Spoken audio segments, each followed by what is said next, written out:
Welcome to Think, React, Lead, bringing you insights and strategies for thinking as an executive, reacting like a soldier, and leading in all aspects of your life. Here's your host, executive coach and leadership speaker, Dom Faussette. Welcome to the Think, React, Lead podcast. I am your host, Dom Faussette. Today we are going to continue our conversation that we had last time we met surrounding influence. Ironically enough, I just left speaking at a high school. I was speaking to a leadership / entrepreneur class. And one thing I've noticed, and this is not just in the high school realm, this is also in the corporate realm, or just, I'm 39, it could be people my age, but people don't value their name. They don't put importance on their name. I've recently come across many people, whether it was today at the high school or other events, where I'll introduce myself to somebody and in turn they'll introduce themselves to me. And in the event, I can't quite catch their name, and it might be harder for others to understand what they're saying. They'll use a nickname. And they do that to make it easier for myself or a person asking them their name. And the conversation switched today in the school that I was speaking at. As I was talking to all these students, we went from leadership to just valuing who we are as people. And we get one name. We're birthed with this name, and we have the option to choose what people call us. My name is Dom Faussette, and sometimes people will call me Don, and I quickly correct them because Don is not my name. It's Dom with an M. But if we continue to allow people to call us what they're comfortable calling us, because maybe, as my kindergarten teacher used to say, we don't have our listening ears on, or they don't want to go through the process of stating their first and or last name, then we're never going to value or find or place importance on many other areas in our life. See, our name is how we are recognized. Our name is what is said by the orator as we're graduating high school and we're walking across stage, or graduating college and walking across stage.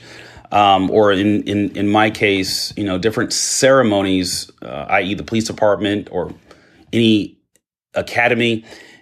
And I really believe that we need to, as individuals, place extreme importance on our name.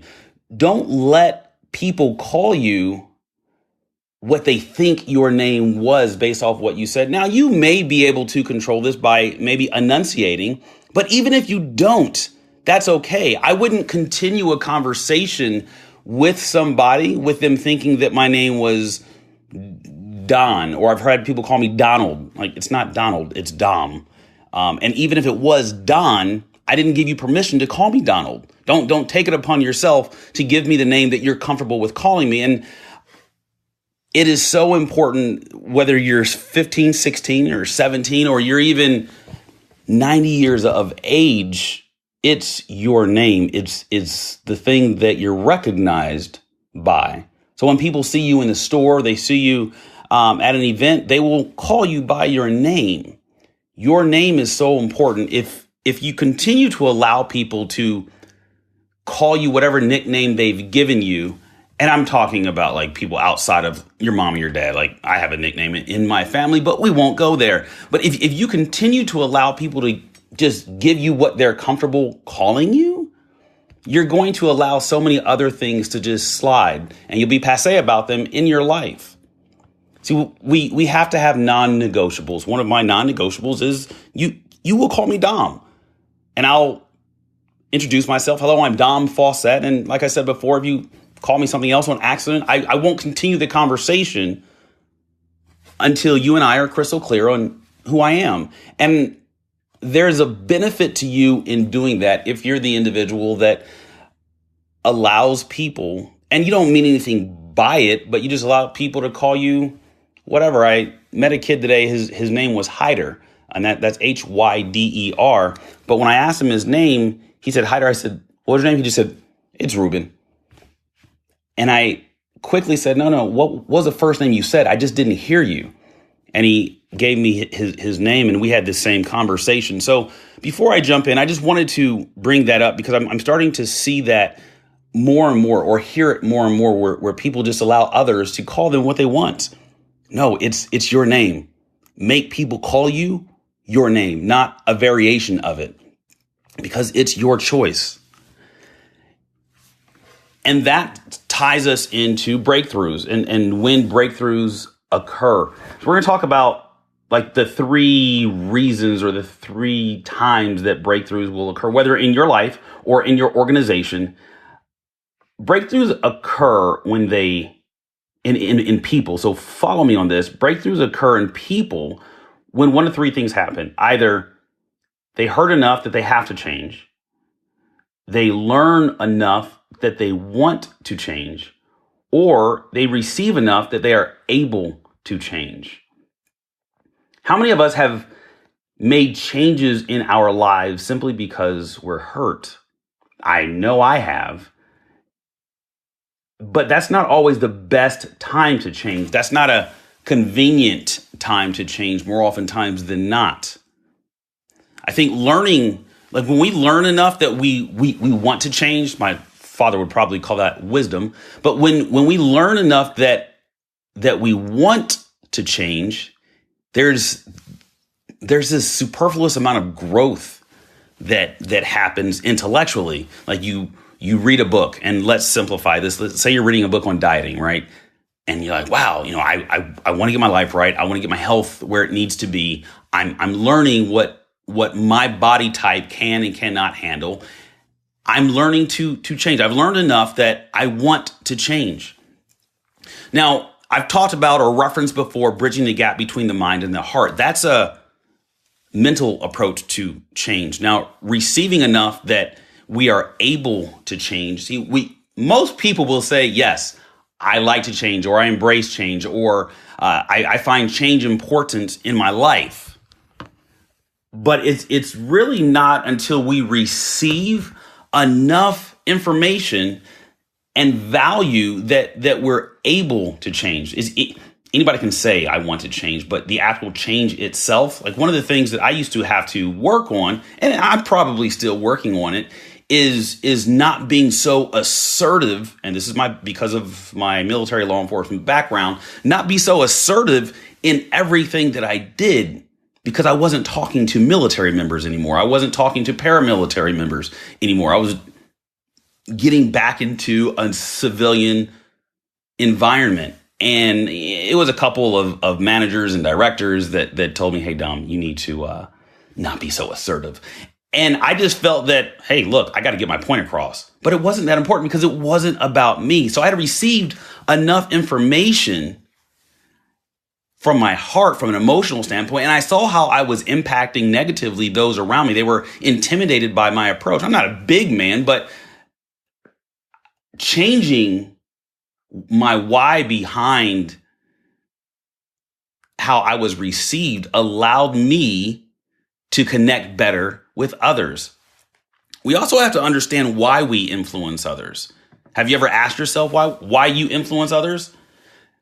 Why you do something will ultimately determine what you do. Right? I learned early on in speaking, when I first got into speaking, I use it as therapy. Just to kind of give back. And it was all about me because I was hurting at the time. Now, as I've matured, I understand that I speak and I coach because I like seeing people happy. Like from my heart, I truly enjoy seeing people happy.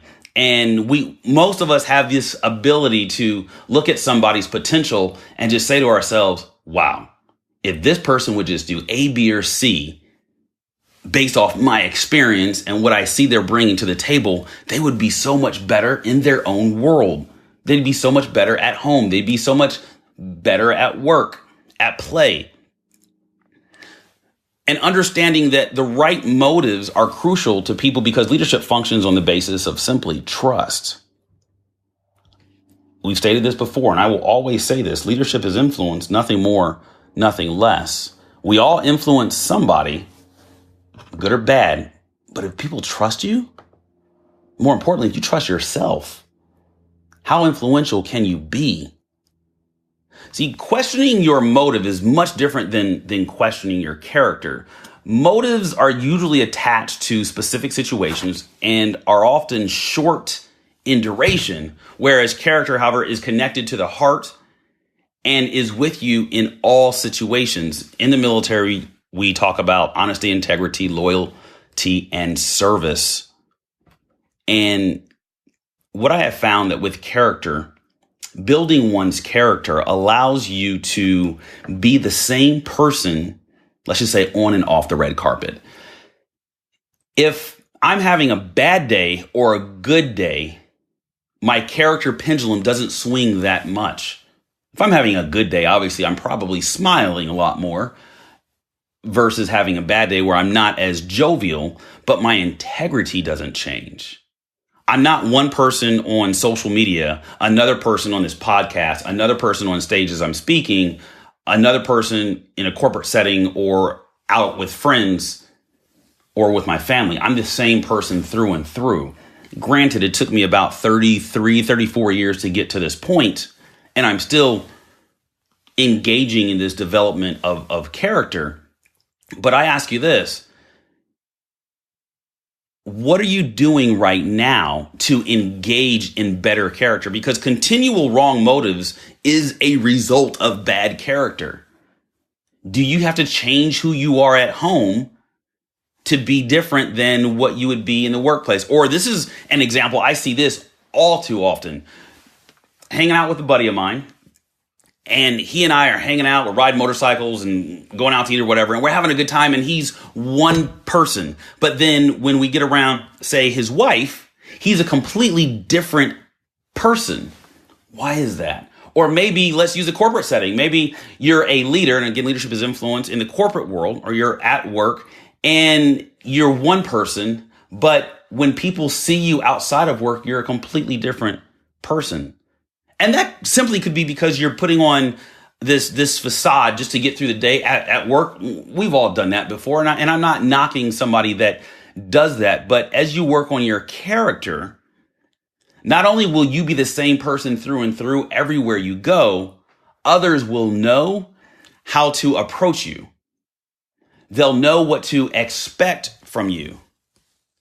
They'll know where your heart is coming from.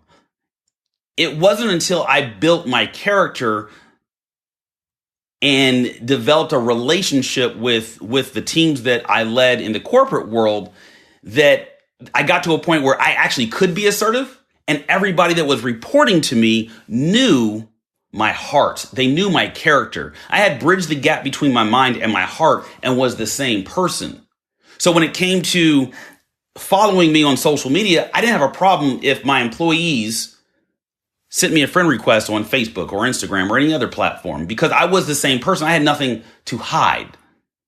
Whether I'm having a conversation with my son on an Instagram Live or I'm having a conversation with an employee, face to face in the boardroom, I was the same person. They knew what to expect.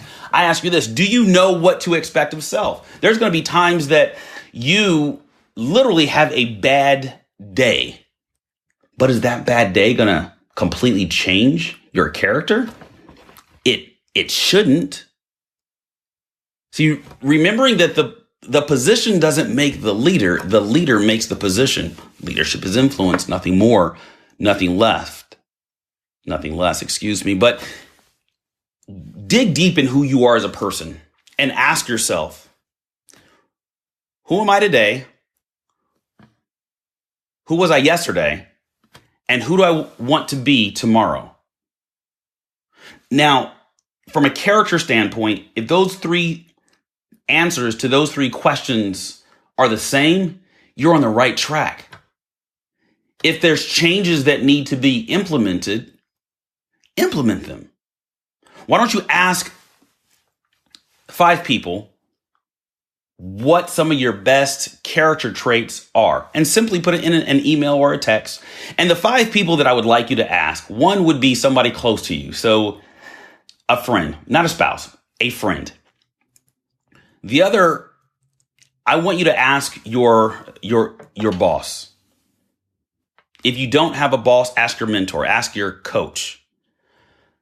3, I want you to ask that person that you know does not like you, but they don't know that you know that they don't like you. They put up with you, but they really aren't too fond of you. And you can typically find this one person in any workplace. Ask them, because this is going to give them the opportunity to give you this feedback. And it might sting a little bit, but that is their perception, and you have to be okay with that. Then I just want you to ask so this is number 4, another person that's known you longer than 10 years. And I want you to ask somebody that's known you less than 6 months. Ask those 5 people and compare the answers by yourself to each one. Just send them an email, send them a text. Don't ask them in person, because people will typically not give you the honest answer, or they won't give you the thought out answer. So I want you to send it in a text or an email, preferably an email, because people will typically respond quickly to a text. You want them to think about it and get the answers, and then find out what it is that you need to adjust, because we all have adjustments that we need to make in our lives. Nobody's perfect. So that's guaranteed. And once you do that, you'll have a better line of sight of your character and where it is you want to go. And you'll have a better answer to your questions. What is my character, or what was my character yesterday? What is my character today? And what do I want my character to be like in the future? So tomorrow, next time we talk, we're going to talk about where one might influence others. Right. And again, this is going to be a conversation that's not based off of position. It's going to be based off of you simply as an individual, the person of influence that you are. Thank you very much for listening. I'm glad we had a chance to meet up again. Have a wonderful day. I can be found on YouTube / Think React Lead, obviously at Instagram, which is at Think React Lead. Also have a website that was just built, pretty proud of. I didn't build it because I'm not a tech guy, but it's thinkreactlead.com. And if you ever have any questions, feel free to reach out to me. You can Facebook message me. You can send me an email. That's thinkreactlead@gmail.com. And you guys have a wonderful day, and gals, and we will talk soon. Bye for now. Thank you. You've been listening to Think, React, Lead. To connect with your authentic purpose, contact Dom at www.thinkreactlead.com.